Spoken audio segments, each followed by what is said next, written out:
Hello friend, I am doctor Harshad Rawal MD homeopaths और मेरी channel में आपका स्वागत है। मित्रों, हमने 3 पार्ट में ये वीडियो बनाया है। पार्ट 1 में हमने पेट की गर्मी से होने वाले जो रोग होता है ये होम्योपैथिक से मिट जाता है, इसके बारे में हमने बताया है। तो पार्ट 1 में हम उसका क्या कॉज है इसके बारे में हम बताएं। पार्ट 2 में इसका क्या लक्षण है एंड पार्ट 3 में हम होम मेडिसिन एंड होम्योपैथिक के बारे में। तो जरूर हमारा पार्ट 1, पार्ट 2 एंड पार्ट 3 देखना। पार्ट 2 में हमने आपको लक्षण के बारे में हम बताए, क्योंकि जो पेट में गर्मी होते हैं ये हमारी एक तो लाइफस्टाइल डिजीज़ है। हम कई बार बाहर का खाना खाते हैं, स्पाइसी फूड खाते लेते हैं और प्रोसेस फूड होता है। कई बार तीखी तली हुई चीज़ होती है, ब्रेड है, पास्ता है, बिस्किट है, नमकीन है, या कोई पैकेट वाला फूड होता है, या हम कई बार होटल में जाता है तो फूड कॉन्टामाइजेशन होता है जो पेट में इन्फेक्शंस करता है, इससे डायरिया भी हो जाता है और उसको आधुनिक साइंस से हम दबा देते हैं तो कई बार पेट में हीट जनरेट होता है और बहुत सारे तकलीफ हो जाती है। कई बार हम पेट में हर्निया होता है या पेट में अल्सर होता है या इंटरसेप्शन, जो आंतों के आंतों चौंट जाते हैं, हरस होता है, मसा होते हैं, बगंदर होते हैं, या डिलीवरी के बाद जब हम ऑपरेशन करते हैं पेट का, तब पेट के जो वायु होता है वो डिस्टर्ब होता है और इसी जरिए भी ऑपरेशन के बाद भी हमको पेट का प्रॉब्लम रहता है, क्योंकि वायु डिस्टर्ब होने से पेट में गर्मी ज़्यादा उत्पन्न होती है और बहुत सारे पेट की तकलीफ रहती है। तो ये पेट की जो गर्मी होने का कारण हमारे लाइफस्टाइल है। हम आउटसाइड फूड, शुगर, ऑयल या तली हुई चीज़ ज़्यादा खाते हैं और जल्दी खाना खाते हैं, इससे भी हमारा शरीर में प्रॉपर पोषण नहीं मिलता है। और टेस्ट के लिए तो फूड अच्छा मिलता है, परंतु इसमें जो नरिशमेंट मिलना चाहिए शरीर को वो नहीं मिलता है। हम खाना तो ज़्यादा खाते हैं, पर जो खाने का जो फूड होता है इसमें न्यूट्रिशनल वैल्यू कम होती है। सपोज़ हम ब्रेड खाते हैं, पास्ता खाते हैं, क्वांटिटी में खाता है, पेट हमारा भर जाता है, पर शरीर के लिए जो पोषण तत्व मिलता है वो नहीं मिलता है और धीरे धीरे हमारा शरीर रोगग्रस्त हो जाता है और बहुत सारे डिजीज़ उत्पन्न होते हैं, जिसको IBS बोलते हैं, हाइपर एसिडिटी बोलते हैं, गैस्ट्रिक रिफ्लक्स बोलते हैं, या हरस मसा बगंदर होता है। ये भी पेट की गर्मी के कारण होने वाला रोग है। फैटी लीवर है, ये भी पेट की गर्मी के कारण होने वाला रोग है। तो ये सब कुछ जो डिजीज़ है ये पेट की गर्मी की वजह से होता है। उसका नाम अलग अलग दिया गया है, पर आपकी चेंज ऑफ लाइफस्टाइल करते हैं, खाने में आप थोड़ा परहेज करते हैं, थोड़ा एक्सरसाइज करते हैं, वेट कंट्रोल करते हैं, तो पेट की गर्मी धीरे धीरे कम हो जाती है और 100 से ज़्यादा रोगों में से आप बच सकते हैं। तो मित्रों, जब आपको पेट में जब हीटिंग पैदा होती है तो एक तो आपको इंडाइजेशन रहता है, खाने की रुचि नहीं लगती है, पेट भारे लगता है, पेट में पर्टिकुलरली गैस ही रहता है, कई बार खट्टे डकार आते हैं, छाती में जलन होता है, कई बार पेट खाने के बाद पत्थर जैसा हो जाता है और हलन चलन करना भी मुश्किल हो जाता है और 1-1.5 घंटा आराम करें तब पेट में जब जगह होती है तब खाने की रुचि होती है। कई बार दर्दी को शाम तक पेट में भारी रहता है, कई बार दर्दी को 2-3 दिन तक पेट में भारी रहता है। ऐसे बच्चों में भी होता है।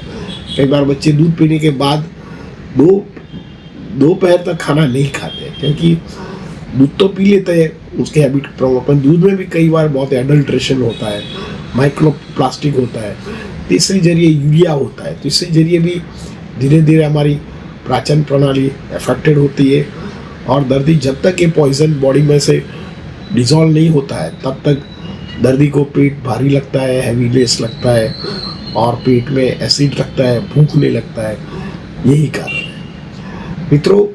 ये कई बार पेट में अरुचि रहता है, पेट टाइट रहता है, पेट में कई बार छोटा छोटा दुखावा रहता है, कई बार मरोड़ आता है, इतना पेन होता है दर्दी को तो तुरंत उसको आराम करना पड़ता है या कोई पेन किलर लेना पड़ता है, इतना गैस्ट्रिक प्रॉब्लम रहता है। कई बार डायरिया एंड वॉमिटिंग भी हो जाता है, छाती में कई बार ट्रैवल करता है अपर ट्रैवल गैस, तो दर्दी को छाती में जलन होता है या खट्टे डकार आ जाते हैं, कई बार वॉमिटिंग हो जाता है दर्दी को डायरिया भी हो जाता है। जब ये वॉमिटिंग होता है तो दर्दी को गले में खारस रहती है, और दर्दी जब तक वॉमिट नहीं करता है तब उसका पेट अच्छा नहीं लगता है, और वॉमिट करने के बाद ही दर्दी खाना खा सकते हैं। और ऐसे बार बार हो जाते हैं तो उसकी जो अन्न नली होता है ये स्टेनोसिस हो जाता है, इसमें अल्सर भी होने की संभावना है, और लॉन्ग टर्म उसको गैस्ट्रिक कैंसर होने का भी संभावना रहती है। कई बार ये जो गैस अपर ट्रैवल करता है और गले में फंस जाता है तो गले में आवाज़ में भी तकलीफ रहती है, गले में ड्राइनेस रहती है, खांसी रहती है, आवाज़ थोड़ा हैवीनेस हो जाता है, इससे दांतों में भी इफेक्ट आती है, और दर्दी को आँखों में भी जलन रहती है, लाल आँख रहती है, कान में भी बैरास हो जाती है, कई बार हेडेक हो जाता है, कई बार माइग्रेन का भी प्रॉब्लम होता है। तो ये जो गैस्ट्रिक रिफ्लेक्ट या आपके पेट की गर्मी के कारण जब अपर ट्रैवल करता है तो यही सब कुछ कॉम्प्लिकेशन हो जाता है। दूसरा कारण, जब अपर ट्रैवल करता है तो दर्दी को छाती में भींस आता है, और कई बार तो हृदय पर प्रेशर आता है तो उसका हाई ब्लड प्रेशर हो जाता है, दर्दी को छाती में टाइटनेस लगता है, सांसों में भी दिक्कत आती है, दर्दी को पल्मोनरी इडीमा हो जाता है, दर्दी को सांस चलता है, बलगम निकलता है, और कई बार तो उनको एंजाइना पेन भी हो जाता है। इतना सीवियर ये प्रॉब्लम रहता है। ये सब कुछ पेट की हीटिंग के कारण हो सकता है। कई बार छाती में पाल्पिटेशन, नर्वस पाल्पिटेशन हो जाते हैं, कई बार दर्दी को फॉल्स ब्लड प्रेशर भी होने की संभावना रहती है, और छाती में जलन होने के कारण उसको पसीना भी आ जाता है। तो दर्दी को कई बार डॉक्टर उसको हार्ट चेक करने के लिए और उसको सेकेंडरी टेस्ट करने के लिए भी उसको बोला जाता है कि आप ईसीजी कराइए, या आपको स्ट्रेस टेस्ट कराइए, या डॉपलर कराइए। इसी तरह ये गर्मी के कारण छाती में भी इसका कॉम्प्लिकेशन होता है। कई बार गैस अपर ट्रैवल करता है तो दर्दी को विचार वायु बढ़ता है, सुबह में उठ के उसको हेडेक हो जाता है, और कई बार उसको एंग्जाइटी होती है, नींद नहीं आती है, डिप्रेशन आ जाता है, और दर्दी को अकेलापन रहता है, और वो चिड़चिड़िया स्वभाव हो जाता है, गुस्सा करता है, और उसको पढ़ाई में या काम में फोकस नहीं रहता है, शॉर्ट टेम्पर हो जाता है। ये सब कुछ कारण पेट की गर्मी के कारण है। जिसका पेट अच्छा उसका लाइफ अच्छा, ऐसा बोला जाता है। क्योंकि ये जो कारण हमने आगे बताया है कि हमारा लाइफस्टाइल है, या हमारा कोई फूड है, या कोई ओवर ड्रग की वजह से फूड प्रॉब्लम रहता ही है, तो आप उसको ज़रूर ऐसे फूड से अवॉइड रहना चाहिए। कई बार मित्रों ये पेट में रहता है तो पेट में गर्मी उत्पन्न करता है, पेट में गैस्ट्रिक प्रॉब्लम होता है, तो ये इंटरनल ऑर्गन को भी प्रेशराइज करता है, और हमारा जो पेट में खुराक का पाचन होना चाहिए वो नहीं होता है। तो कई बार हमारा फैट मेटाबॉलिज्म में डिस्टर्ब आता है, तो इसमें हाई कोलेस्ट्रॉल हो जाता है।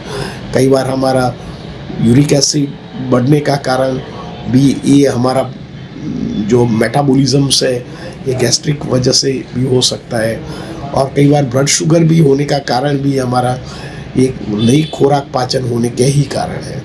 कई बार लीवर का भी प्रॉब्लम होता है, जैसे गोल्ड स्टोन होता है, या फैटी लीवर हो जाता है, या non alcoholic fatty liver disease हो जाता है, या लीवर में सूजन आ जाती है, लीवर सिरोसिस होता है।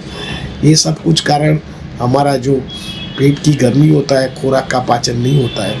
तो खुराक में जो भी प्रोसेस फूड से बना हुई ये जो गर्मी है, ये जो अंग वीक है इसमें उसका प्रेशर होता है, और ये अंग खराब कर देता है। कई बार हमारा प्रेशर की वजह से, गैस्ट्रिक की वजह से कमर में दुखावा रहती है, कई बार दर्दी को L4-5 में पेन होता है, कई बार लंबे को लो स्पाइन रीजन में पेन होता है। तो इससे जरिए भी हमारा कई बार नस दबती है, और इससे कारण भी दर्दी को लो बैक पेन होता है इंडाइजेशन की वजह से, और हमारे जो पैर में भी उसका दुखावा जाता है, तो पैर में झंझनाहट होना, खड़ा नहीं होना, चलने में दिक्कत आती है, ये सब कुछ तकलीफ रहती है। कई बार ये लोअर एब्डोमिनल में गर्मी पहुंचती है तो हमारा यूरिन में भी तकलीफ रहता है, यूरिन में जलन होता है, कई बार यूरिन गर्म आता है, रुक रुक के आता है, रात को बार बार यूरिन जाना पड़ता है, दर्दी को कॉन्स्टिपेशन हो जाना, हरस मसा पगंदर हो जाना, ये भी इंडाइजेशन का कारण है या पेट की गर्मी का कारण है। तो ये सब कुछ जो प्रॉब्लम्स होता है ये हमारी पेट के कारण ही है। कई बार हमारा पेट की गर्मी इतनी होती है तो जो लेडीज़ होता है उनका मेंस्ट्रुअल साइकिल इरेगुलर हो जाता है, और कई बार दर्दी को उसका बारंबार उसको एबॉर्शन हो जाना, फैमिली नहीं बनना, और उसका पेट का घेरावा बनना ज़्यादा, या वेट गेन होना या वेट लूज़ होना, ये कई बार इंटेस्टाइन की मूवमेंट्स वीक हो जाती है, तो इससे जरिए भी रहता है।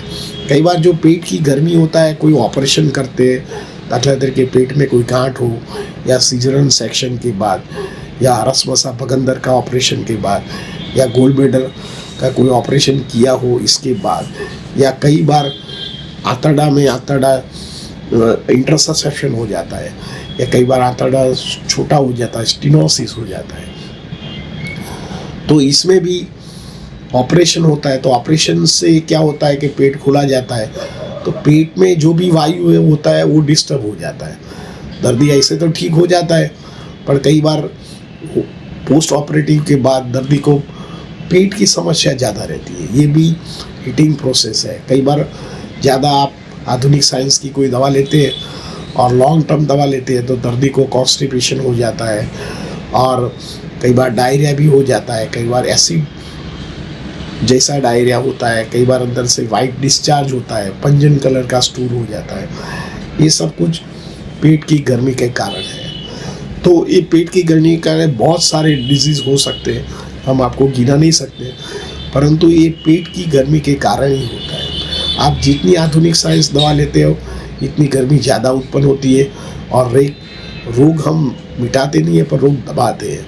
तो ऐसी कंडीशन में हम नॉन वायलेंस प्रकार की दवा कि जिसकी साइड इफ़ेक्ट ना हो, और ये आप लॉन्ग टर्म दवा लेने से भी वो ठीक हो सकता है। तो ऐसे पेशेंट आपके कोई नज़दीक के कोई होम्योपैथ के पास जाके या हमारा भी संपर्क आप कर सकते हैं। तो आपके एडवांस प्रकार की जो ट्रीटमेंट होती है हम देते हैं, और धीरे धीरे आपका पेट की गर्मी है, कॉन्स्टिपेशन है, या आपको डायरिया है, या गैस्ट्रिक प्रॉब्लम रहता है, भूख नहीं लगता है, और फैटी लीवर हो, या यूरिन में कोई इन्फेक्शन हो, या स्टेनोसिस हो, या ब्लैडर का प्रॉब्लम हो, या यूट्रस का प्रॉब्लम हो, या लंबिकों का प्रॉब्लम हो, पेट की गर्मी के कारण होता है, ये सब कुछ जड़ से मिट जाता है। तो आप होम्योपैथिक का ज़रूर ट्राई कीजिए। Thank you very much.